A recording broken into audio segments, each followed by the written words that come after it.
Welcome to the Slop Temple. We pray this video helps. You'll start by preparing a flashed Jetpack image on a 16 plus GB micro SD card and assembling essential peripherals. Insert the card, attach HDMI, keyboard, mouse, and a reliable 5V4A power supply, then plug in network. Once powered, walk through the Ubuntu First boot prompts and create your user account.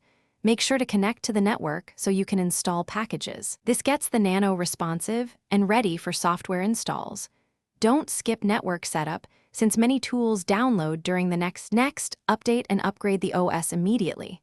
Run sudo apt update and sudo apt upgrade y, then reboot if necessary. Once done, install CUDA, cuDNN, and TensorRT through the Jetpack installer or app to enable GPU acceleration for models.